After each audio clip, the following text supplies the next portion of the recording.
I came home with tulips and a box of eclairs because the bakery by my office had a line out the door, and I waited anyway. I set them on the counter and said I'd grabbed her favorite. She didn't look up from the sink.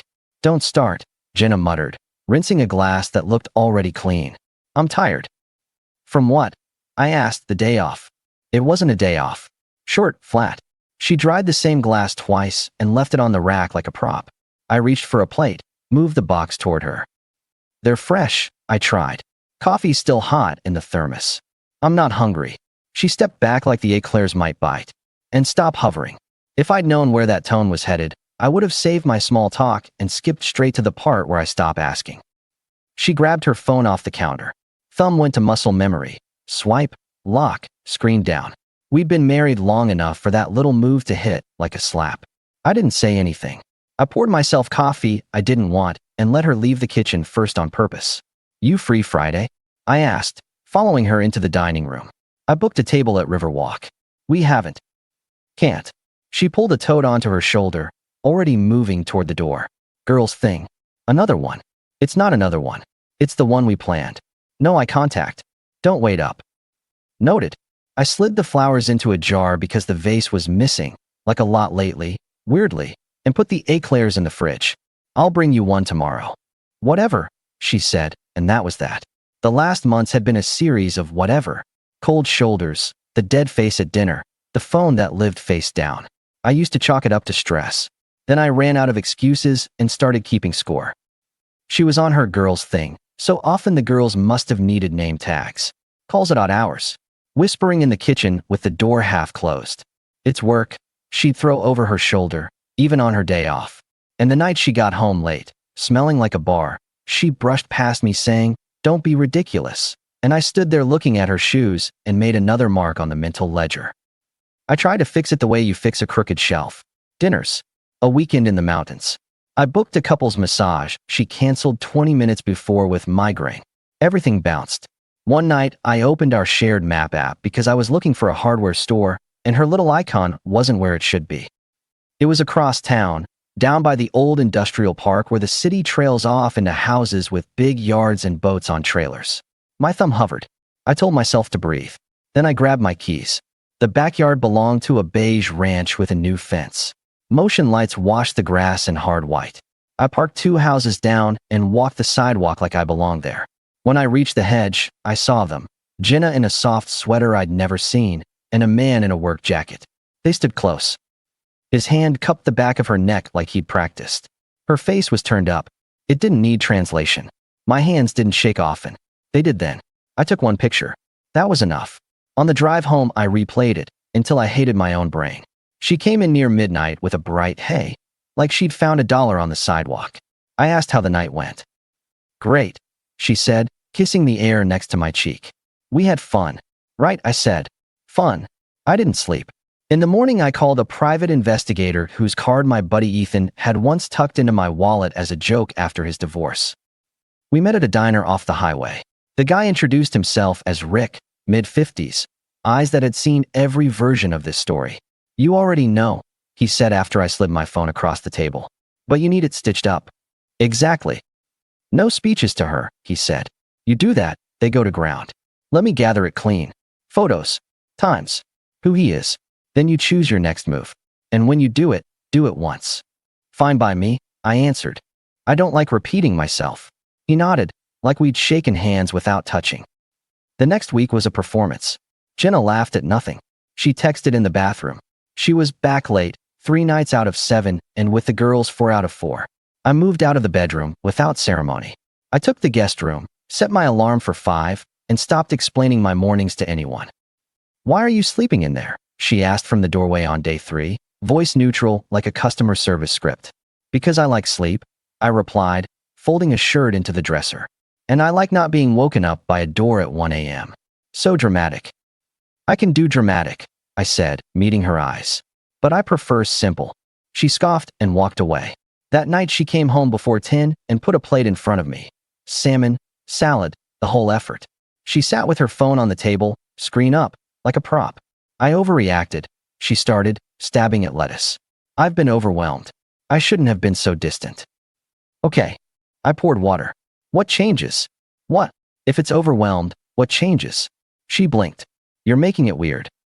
I'm making it clear. I leaned back. Separate schedules. Separate money for a while. You handle yours. I'll handle mine. If you need me, call. Not at 1 in the morning from a driveway. She pushed back from the table.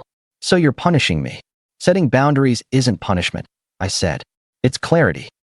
She softened her face like a stage light had changed. I can try more, she offered. Maybe dinner like this twice a week. You can do what you want, I said. I'll adjust to your actions. She didn't like that phrase.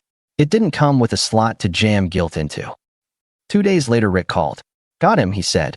Name's Aaron. Married. Sales. Lives over by the river. I have dates. Spots. Video. He's not careful. I stared out at the shop floor through my office window while forklifts beeped. His wife. Lisa, Rick said. You want that contact? My advice is wait. But I know you. You'll call. He wasn't wrong. I wasn't built to sit quietly in a burning room. I reached out. We met at a roadside cafe with formica tables and a view of the gas station. She walked in cautious but steady, early 30s, hair up, a ring still on. I stood. Lisa, I said. Yeah, she answered, studying my face. You must be Mark. Why am I here? I placed the photos on the table. The ones I took. The confirmation. She didn't cry. She didn't curse. She looked for a while like someone memorizing a map. I suspected, she said quietly. I hoped I was wrong. We're in the same room, I answered. She nodded once and exhaled. What now? Now we compare notes, I said. And we stopped being the only two in the dark. We traded times like baseball cards. Her work trips. His late clients. Rick's timestamps. The pattern was insultingly neat. She closed her notebook and glanced at me. They won't stop, she said flatly. No, I agreed. They found a script they like. So what do you want to do? Be done, I said, cleanly, without shouting. She tapped the edge of the table. I can do that. She looked up. I want one day without lies first. You'll have it, I told her. And so will I. On my way back to the office, I called Ethan. He's the guy in our shop who reads the manuals no one else opens. He knows every process and most of our employees' birthdays. He also has a mouth like a nail gun. Checking in on you, he said. You look like you've been living on black coffee and spite. I have a plan, I told him. I'm not sharing yet. Good, he said. Because if you go off half-cocked, she'll run circles and tell you you're the problem. You're not. Move like you mean it. I intend to. That night, Jenna came home early again with takeout and a bottle of something she never bought. She put on music. She asked about my day like she remembered my job. I was thinking, she started, leaning on the counter. We could do a weekend at the lake next month. Reset a little. I'm booked, I replied, checking my calendar though I'd already cleared it. I'm taking some time. With who? She challenged. Solo, I said. Projects I've ignored. People I haven't seen. So you're punishing me, she repeated. If you say it enough, it won't become true, I answered deadpan. We operate on informed consent now. You do your evenings. I do mine. We compare notes if there's respect. If there isn't, we don't. That is the coldest thing you've ever said. No, I said. It's the clearest. She prepped a third girls' night that week. Blow dryer. New perfume. Bag packed like she was moving in somewhere. She paused in the doorway to the guest room. Don't wait up, she tossed, testing my reaction like a lab experiment. I won't, I said, and returned to my spreadsheet. I was already doing the math on the house, the accounts, the car. Not to punish. To separate. Friday afternoon, she texted from the driveway. Out of town with the girls till Sunday. Don't call. I sent back a thumbs up. The message got delivered. I watched the tiny read, note appear and disappear. Within an hour, Lisa sent me a screenshot. Aaron had written, client dinner, then early drive tomorrow. Don't wait up. We both knew the script. We met 30 minutes later in a hardware store parking lot. No trench coats, just two people who were done being stupid. You ready? She asked, leaning on her sedan. More than ready, I said. But we're not going to lurk in hedges. We're going to do something else. Good, she answered. Because I didn't bring binoculars. We drove to my place. I let us in. The house smelled like the candle Jenna always burned to make the kitchen look like a catalog. On the table, I laid out 2 manila envelopes. Inside were printed timelines, photos, and simple paperwork. No speeches. No dramatics. I added a note. Sign when you get back. No arguments. We both know the facts. I left a pen. You're not going to wait? Lisa asked. No, I said. I'm going to the coast. You're coming, if you want the quiet day you asked for. Now. Now. She smiled for the first time since the diner. Let's go. We drove south. The road unwound past farm stands and used car lots. We didn't talk much at first. It wasn't awkward. It was the sound of no lies. I feel like I should feel worse, she said an hour in, watching the tree line slide by. Is that wrong? It means you've been in the bad long enough that the absence of it feels like relief, I replied. No need to dress it up. We stopped at a cafe where the owner wiped the same spot on the counter and poured coffee like he was paid per refill. We sat outside and watched gulls steal fries. It wasn't a date. It was triage. Do you ever think about when it started? She asked. Too much, I said. And it doesn't matter. Right? On the beach we walked in jeans, shoes off, cuffs rolled. She pointed at a house with peeling paint and said her grandfather used to fish off a pier that looked just like this. I nodded and told her about the time my dad let me steer his truck down a dirt road and we almost parked it in a ditch. Human stuff. True, because it was small. That evening we rented a weathered cottage with a deck that faced the water and a grill that had seen better summers. We bought groceries. I sent a single photo from the deck. Me, son behind me, coffee in hand, Lisa in the background laughing at something dumb on TV. The caption, celebrating clarity. Paperwork's on the table. Sign it. The read receipt popped up. Then nothing. 5 minutes later my screen lit. Where are you? Jenna wrote. I'm home. Where are you? At the beach, I sent. You'll manage. You're with her, she typed. This is disgusting. You're late to that conclusion, I replied, and blocked her number. It felt like closing a door that had been swinging in the wind. For the next 48 hours we did nothing particularly exciting. We cooked. We watched the water change color. We slept without alarms. We didn't touch. It wasn't that story. It was two people taking a breath. Back home, Jenna tried other channels. Email. Messages from numbers that shouldn't have had mine. I didn't engage. I wasn't running. I was done. Ethan texted a row of skull emojis, and then, heard anything. I sent him a photo of the envelopes on my dining table, both with signatures when I went back Sunday night. He replied, clean. Monday morning at the shop, I brought in donuts for the crew and a new schedule for myself. I pulled Ethan aside. I'm taking the next 2 Saturdays, I told him. How's stuff? Finally building that deck, he grinned. Finally clearing dead weight, I answered. He didn't need the footnotes. At lunch, Jenna showed up at my workplace. She wore the sweater from the backyard. Bad choice. She walked across the concrete floor like it was a runway and stopped at my table. The guys went silent like someone had turned down a knob. We need to talk, she said. We did, I answered. You found paper on the table. You're blowing up our life over nothing. That envelope contained dates, times, photos. I told her evenly. It didn't say nothing anywhere. She lowered her voice. You're humiliating me. You did that work, I replied. Not me. A couple of our crew hovered, pretending to wipe a machine that didn't need wiping. I stood up to my full height, so we were eye level. Mark, she whispered, switching gears, I messed up. I can fix it. We can go to counseling. We can. No, I cut in. I'm not rebuilding a table we both watched you saw in half. She tried a new angle. We keep this quiet. No one needs to know. We can handle it like adults. We are, I said. We're ending it without a circus. I set a boundary in public because she tried to test me in my space. I'm going back to work now. You can call your ride. Her mouth opened, then shut. She looked around, saw no friendly eyes, and left.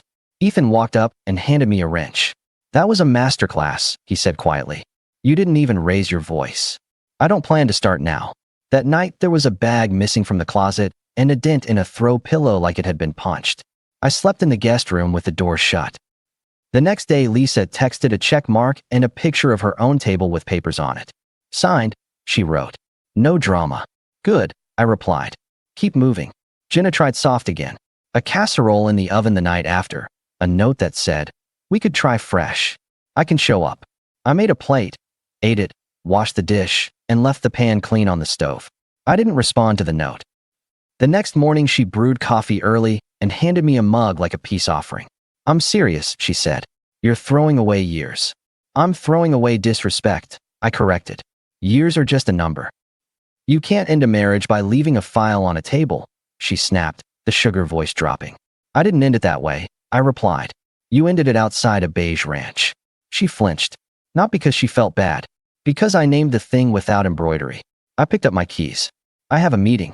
You can be out by Friday or stay till the 31st. Your call. Just don't wait for me to argue. That window's closed.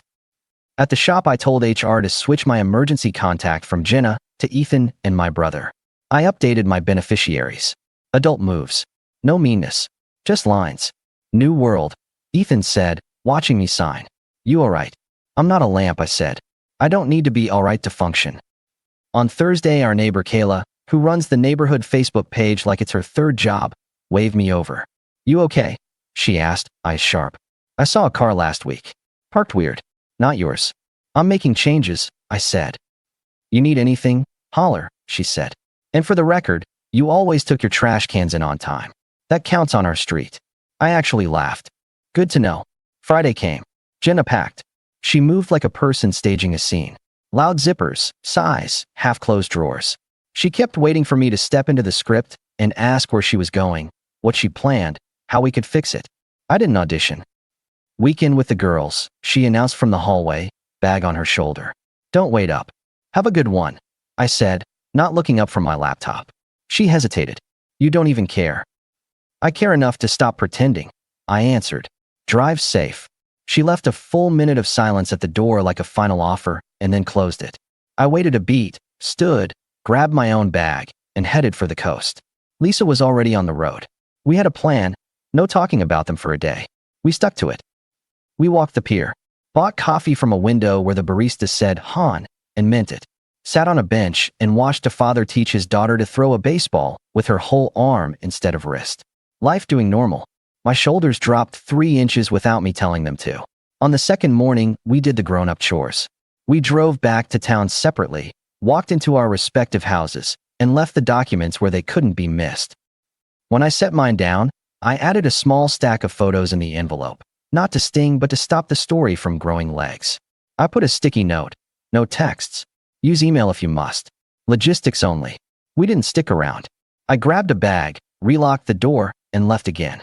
I took the long route back to the beach, past the stadium, past the high school where kids were running laps even though it was Saturday.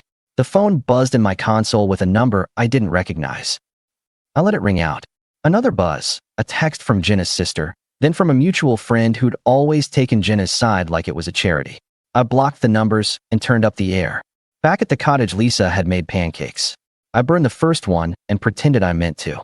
She rolled her eyes. You think they'll sign without a spectacle? She asked later, cleaning a plate. They already did, I said. They like ease. This is the easiest exit. You're right. She set the dish to dry. You know what's funny? Tell me. I slept 8 hours, she said. I haven't done that in months. That's not funny, I said. That's the headline.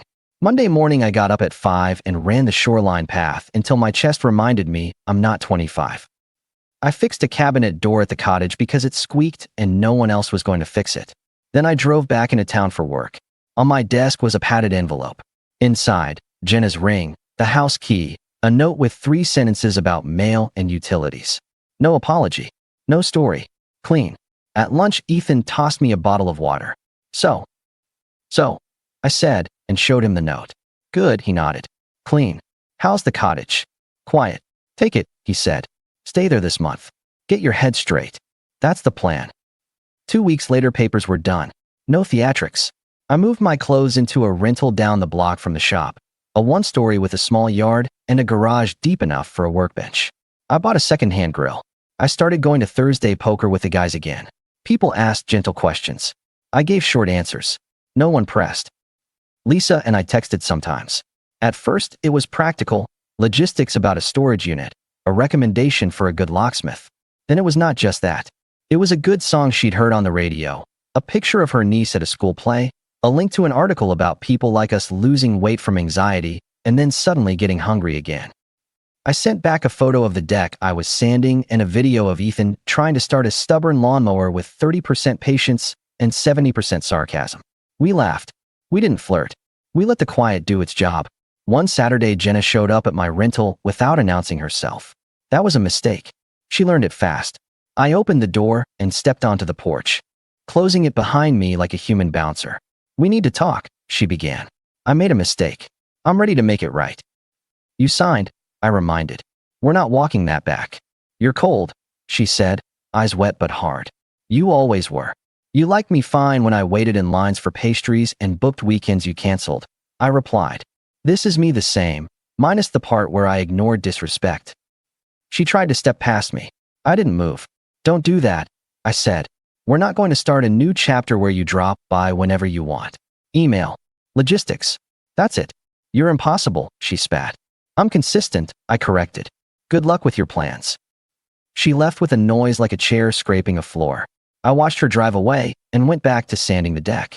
The next day, our neighbor from the new place, Mr. Albright, an old mechanic with a permanent grease stain on his right thumb, wandered over.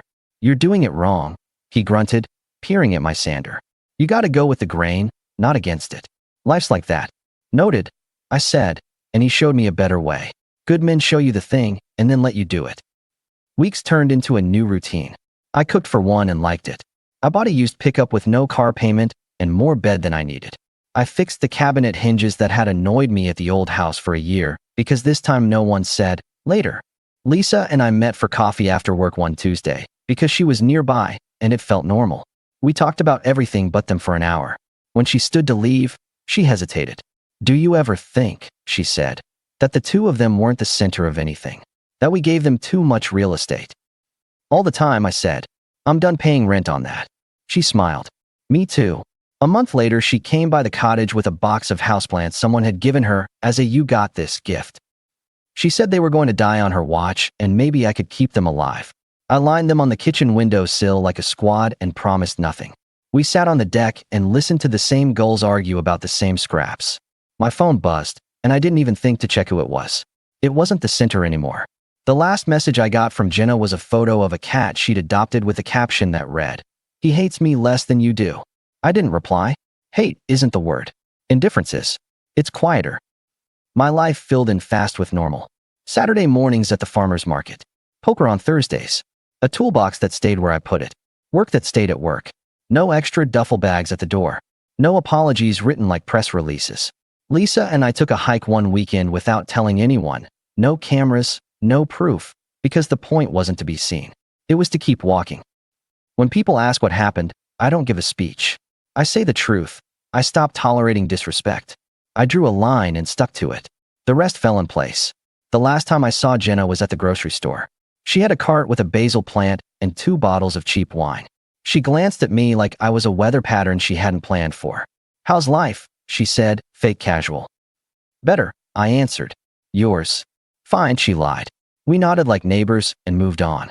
I got home and texted Lisa a photo of the basil I bought to match. She sent back a laugh and a threat to steal it if I let it wilt. Months later, the deck at the cottage is finished. The grill works. I've got friends who stop by unannounced and always bring something. There's a woman who sends me photos of sunsets and asks what I'm making for dinner and sometimes shows up with a bag of groceries. We didn't rush into anything. We didn't need to. We'd both had enough speed. As for Jenna, I hear in passing that the girls are tired. The newness burned off. The beige ranch changed hands. None of that has anything to do with me. The only part that did was the paper I left on the table and the photo I sent from the water with a cup of coffee and a sentence that ended it clean. When I think back to the night with the tulips and the eclairs, I don't get angry. I remember standing there offering peace and getting a shrug. That's the moment I should have seen it. I see it now. I did what grown men do when the respect leaves. I stopped debating it. I changed the access, and I walked. I didn't slam a door. I closed it. That's the difference that matters. Now the only doors that open are the ones I choose. And the life on the other side is quiet, honest, and mine.